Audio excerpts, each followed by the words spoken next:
Welcome to Robert Wood Johnson University Hospital Somerset's Health Talk. I am Dr. Douglas Jashinsky of RWJBarnabas Health Medical Group. Breast cancer is an abnormal growth of the tissue of the breast.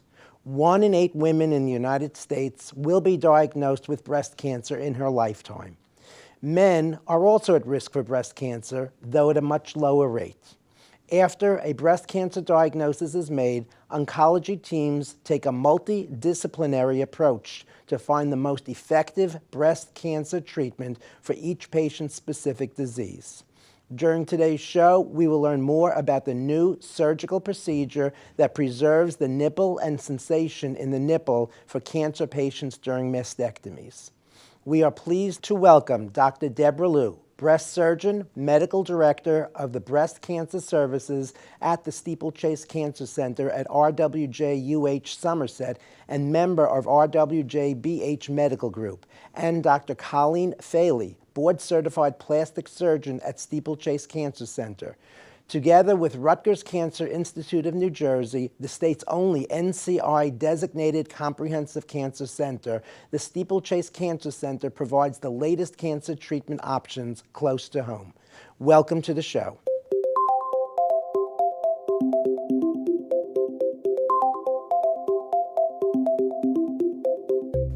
Thank you, Dr. Lue and Dr. Failey, for being here. Thank you. Since we're going to be talking about some personal type of things for women, they're going to want to know your background. So can you tell us a little bit about yourself, your interests, and where you're practicing? Sure. I'm Deborah Lue. I'm a board-certified breast surgeon. I'm the director of the breast program at the Steeplechase Cancer Center at Robert Wood Johnson University Hospital in Somerset, in Somerville, but it's Somerset.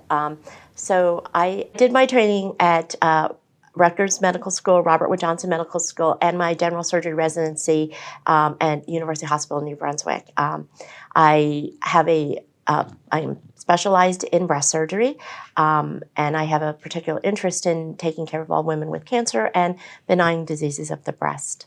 And also you did go to medical school at Johns Hopkins also. No, I did my undergraduate at Johns Hopkins. And Dr. Failey? I went to medical school up in Albany, New York, and then came down to New Brunswick and completed my general surgery residency there. I went on to Houston and completed my plastic surgery fellowship, and then moved here to practice in New Jersey. I've been here practicing for now over a decade. I came to Steeplechase because I had family members that had been treated there for cancer, and so it was near and dear to my heart. And so I have a office up in Florham Park, but I also see patients down at the Steeplechase Cancer Center. I am a double board certified plastic surgeon, and I am currently serving as the president of the New Jersey Society of Plastic Surgeons. Thank you both for being here, and thank you and congratulations on all your accomplishments, especially making women as feeling as comfortable as possible at the Steeplechase Cancer Center, as well as the collaboration that the two of you have, which we'll discuss down the road. Now, Dr. Lue, can you tell us a little bit about breast cancer itself and why some women would require a mastectomy and what a mastectomy is? Sure. Well, there'll be about 285,000 new cases of breast cancer in the U.S. this year, and some women will require a mastectomy. They either have locally advanced disease or they choose to have a mastectomy, or they have a very high risk for having breast cancer and need to have a mastectomy preventative for their lives. So what we've done with the mastectomy is that we divide the nerves that go to the skin traditionally when we do a mastectomy. So even though we've progressed to the point where we can preserve the nipple and do what we call nipple-sparing mastectomies and preserve the envelope of the breast and then reconstruct the breast underneath that envelope, we can make the breast look very good in appearance from the outside. However, women don't usually feel the skin of the breast and the nipple as they had previously. I've had patients tell me that they go to work out and they'll put on their sports bra and they're just amazed that they can't really feel their nipples and feel the bra pressing on them the way they used to when they used to put the bra on. And, we've done wonderful things. Plastic surgeons have done wonderful things with preserving nerves in other parts of the body and sensation to the other parts of the body. So why not the breast and why not the nipple? So that requires a collaborative team of a breast surgeon and a plastic surgeon. And that's where I've asked Dr. Failey to be my partner in crime here in helping women have sensation-preserving mastectomies. Yeah, as you've described, back when we started in practice, basically everyone had mastectomies. Then we went to lumpectomies, then we went to breast sparing surgeries, nipple sparing surgeries, and now the collaboration between you and Dr. Failey is this new nerve sensation preserving nipple sparing mastectomy procedure. Hopefully I actually got the name correctly. So can you tell us what this procedure is and what it does actually for the a woman who's getting it, and why it's so different than previous surgeries? Well, like I said a little bit before, the nerves come out of the chest wall and they come up and around the breast and through the breast. And so what happens is those nerves get cut when we do the mastectomy against chest wall. What we do is we try to not injure the nerve when we're dissecting the breast off the chest wall. And if we can, the nerve typically goes through the breast, so we try to preserve as much length on that and don't injure the nerve or damage the nerve, and then divide the nerve with as much length as we can get. And then we can take a nerve graft off the wall, and Dr. Failey can hook up the ends of the nerve from the chest wall and reattach it to the nipple and the skin, and thus give sensation to a nipple and areola that previously would have had that nerve divided. Yeah, and I think this has been an evolution over the last 5 to 6 years. I think that initially in plastic surgery, the work on nerves related to mastectomy came out of post-mastectomy pain syndromes, where we were seeing patients, and you do enough of this, you see a lot of patients that complain about sensation issues along the lateral chest wall because the nerves come around from the back, go to the breast. But when they're cut for the mastectomy, they then end, usually along the lateral chest wall, and patients have a lot of hypersensitivity in that area. So a lot of the work initially was, can we go back in after mastectomy, after reconstruction, find the nerve endings and deaden them to try and allow patients to be more comfortable. But this is sort of extrapolating from that and then evolving it to say, well, at the time of the mastectomy, why don't we try to find these very fine nerve strands that are all of a millimeter that are coming out of the lateral chest wall and preserve the strands right then and there before they get injured, and then use the strands after mastectomy and connect it to a nerve graft and connect that to the skin, the nipple, the areola that we may be preserving to try and then allow for sensation post-op. Wow. What a collaboration between the two of you. Yeah, it really takes a team effort, and we're very fortunate at Steeplechase in Somerset to have a great team. I mean, they pretty much know our routine, they know how it's going to flow, and then Dr. Failey is present for the case. I mean, we work really combined together at the same time. Yeah, I think that's the key point, is that this doesn't happen without the two surgeons being in the room at the same time. I think it's very typical to have sort of a separation of church and state where the breast surgeon is doing their portion of the procedure and then the plastic surgeon comes in after the fact. But then all of that work is done and you've missed the opportunity to find the nerves. So, we've taken the program and moved it as far as the oncoplastic program. That also requires both of us to be there. And now with this, the key is that as the mastectomy is being done, I've got to be in there with high-powered microsurgical loops to try and find these fine strands. And so together we're dissecting out the strands to preserve them and keep them away from the remaining mastectomy. And then Dr. Lue can finish her portion of the procedure and then I can complete mine. But we've got to be there together to make it happen. Yeah, and I think that this is really important as more women become survivors of breast cancer. We're going to have about 4 million women survivors from breast cancer by the year 2025. So as more and more women, go on with their lives, how they feel about their breasts affects the quality of their life, their sexuality, everything. So this is a procedure that can give them an incredibly satisfying quality of life, not just that it looks good, their reconstructed breasts, but that they feel as close to normal as we can get them. Which again, what a difference. It's, even multiple other hospitals, I haven't heard anything like this. Usually the breast surgeon goes in, they do their thing, the plastic surgeon goes in, does their thing, the breast surgeon finishes. And then, yes, you get the complaints from the women down the road. I don't feel things. Things are very different. My quality of life is not what it should be. Yes, you've cured cancer, which is wonderful, and you've done other things, but she's now got 40 years ahead of her, and what is her quality of life down in the next 40 years? And this collaboration between the two of you makes that a wonderful 40 years for that woman, her husband, for the family, and basically really helps her for the next 40 years. Yeah, I think as surgeons, we've evolved from doing the very disfiguring Halsted mastectomy, where we used to remove not only the breast, but the muscles underlying the breast. So we've evolved now, and there have been advances in technology like alloderm grafting that you can put over the implants that, preserve, that allow us to give the nipple-sparing mastectomies a different kind of shape that they used to have. They're better shape now than they previously used to. I think a lot of women don't realize what their options are and what they can have. And I just want women to know that they can have it all. They just need to ask for it and to look out for themselves. And I think that has always been my goal. It's incredibly satisfying and exciting. It gets me up in the day to know that we can do this for women and really make a difference in their lives and their survivorship, not just getting through this cancer, but how they can continue to thrive and live the rest of their lives. Which is why people need to understand that the Steeplechase Cancer Center is an important place to go to. It is the place for you to think about when you have breast cancer or any other type of cancer, as we do have these collaborations, which many other centers don't have. And since we are the only NCI designated cancer center in New Jersey, it's the place you want to go to when you have cancer. Without doubt. Without any doubt. It's and a collaboration such as this is unheard of in other hospitals. And you don't need to go to New York. You can come to the community hospital where we are. Everything's done within your family. You have everything within you drivable to. Without question.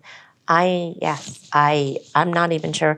This is not a procedure that's being done by very many surgeons around the country. And again, a lot of it is collaboration at the time of surgery. You have to preserve the nerve, dissect it out and keep it, and so that it can be reconstructed along with the breast, because that's really what it is when you're doing the nerve grafting, is you're reconstructing the nerve that we're taking along with the remainder of the breast. It's just an extension or an evolution of the primary reconstruction.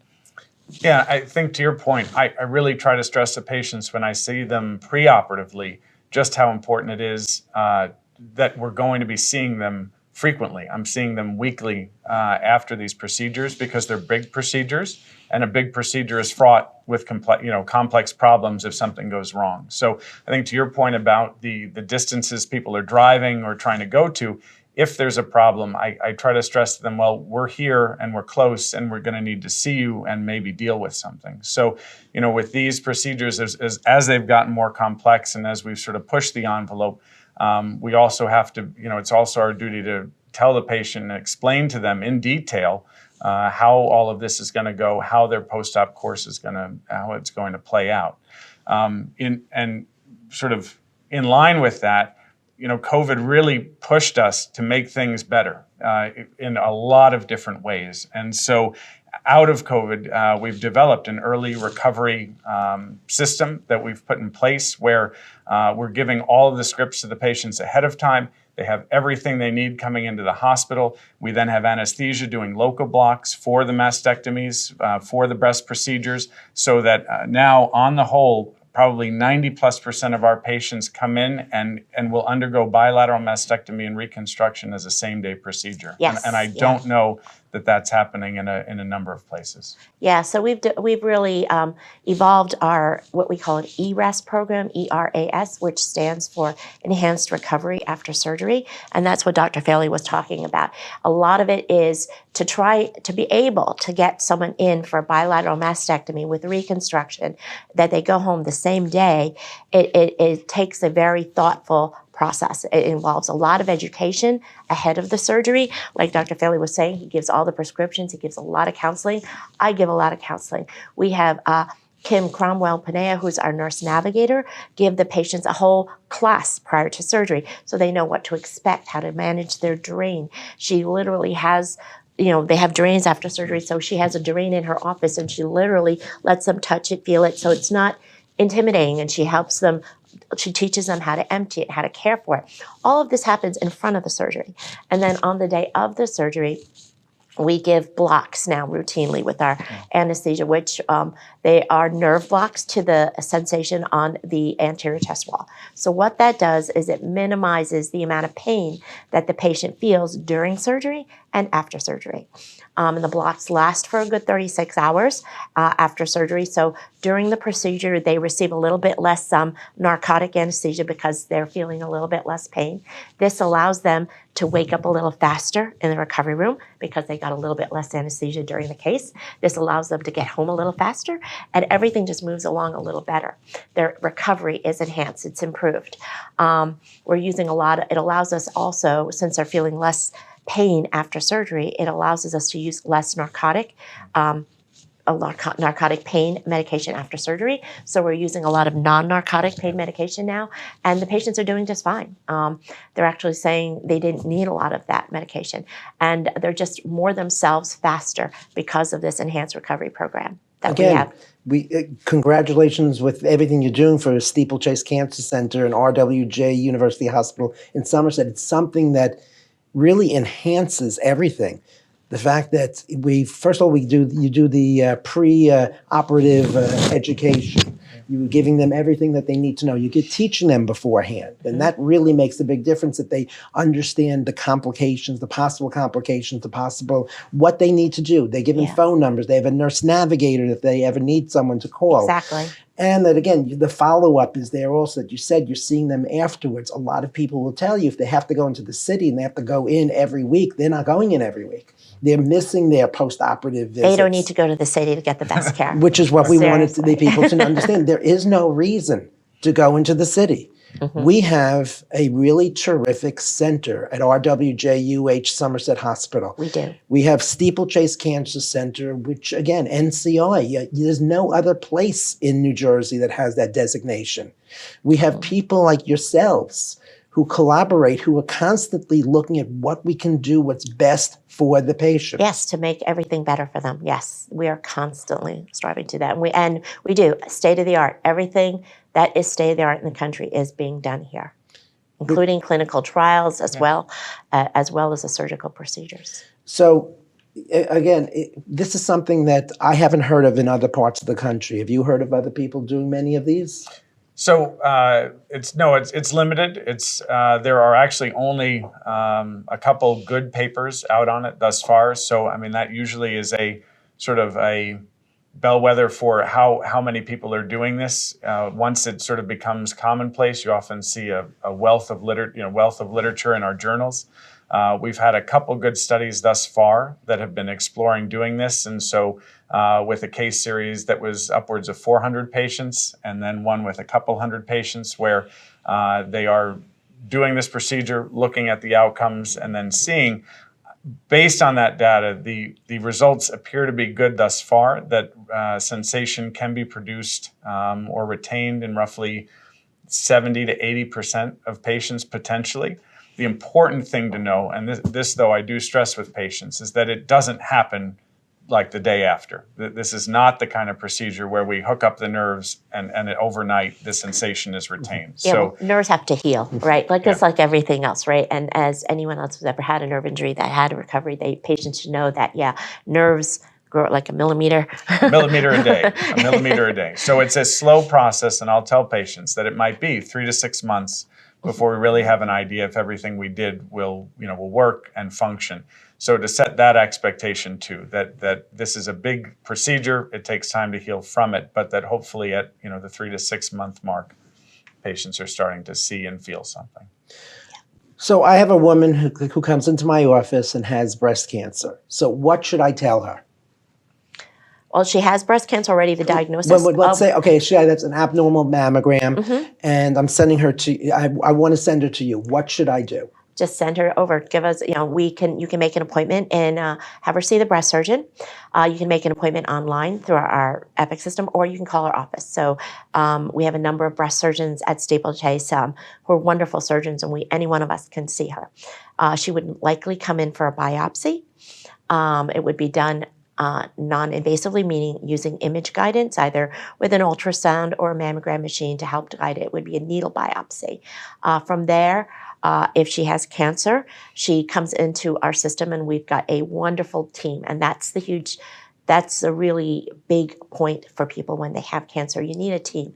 It takes a village. It is not one person. It's not one surgeon. It's multiple surgeons. It's radiologists, radiation oncologists, medical oncologists, the nurse navigators, the radiologists. It's a multi-collaborative team, and there needs to be good flow, good communication between all team members. And that's what you get at Steeplechase. So if you send her on over to us, you don't have to worry. You put her in our hands, and we'll take really good care of you, I promise. And I'm sorry, I forgot, I even send the male patients who I feel something, we shouldn't leave off the male patient also. Correct. And we take care of everything from cancer to non-cancerous conditions, including pain and high-risk patients who don't have cancer, but there are high-risk protocols which are different than screening protocols for the average risk patient. You can send them over to us. We'll calculate out their risk. We'll discuss their risk factors with them, including things like breast density. Everybody thinks that they're just high risk from family history or genetics, but there are many other personal risk factors that go into determining a person's overall risk for getting breast cancer, including their family history, but not just their family history. But we'll take care of them, soup to nuts to bolts. And if they do have this type of a procedure, again, you said that it's a long recovery. Yeah, I think, as I said, the enhanced recovery portion of it has improved significantly. That allows us to send patients home the same day. Yeah. Well, again, important to know that. Yeah. It's very nice that they can go home that same day. Same day. Yeah. It's the cloud side of COVID. There are so many negative things from COVID, but one of the things that pushed us to do is to have patients spend less time in the hospital, right? And that's kind of what has helped us develop our enhanced recovery program. Right. And while it takes time just for everything to heal, while they're healing, I fully expect and try to set the expectation for the patient that they can be up and moving around, because there is a lot of sort of old wives' tales about what can and can't be done after mastectomy. And because of social media, because of the internet and what they may find, I spend more time trying to dispel myths about how it's going to go. First of all, I'll tell them that I'm not going to lift the muscle and place the expander underneath it, because that is what was causing a significant amount of post-op pain. So I'm going to leave their pectoralis muscle on the chest wall where it should be, and then do the reconstruction over it. That allows them to have much less pain post-op, and it allows me to expand them in 1 or 2 visits where it may have taken 4 or 5 visits to get them expanded previously.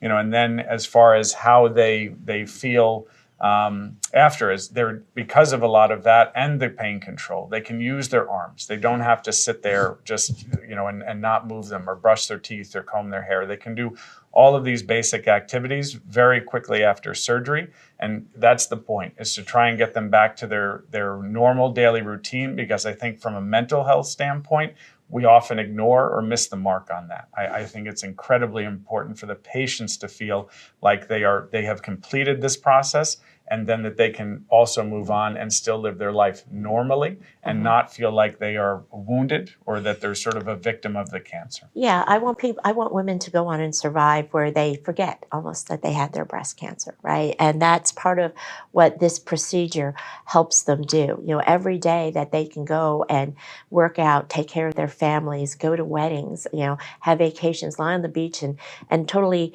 not because they have sensation, because they have reconstructed breasts, because we've preserved their nipples, and that they can forget that they even had breast cancer, or maybe even not be reminded of it. That is a win-win, huge excitement for me. I get great. That's what gets me up in the morning. Well, what's helpful is when the woman says she feels whole again. Yes. That word, when she says she feels whole again, that's the important word, that when they come back from you.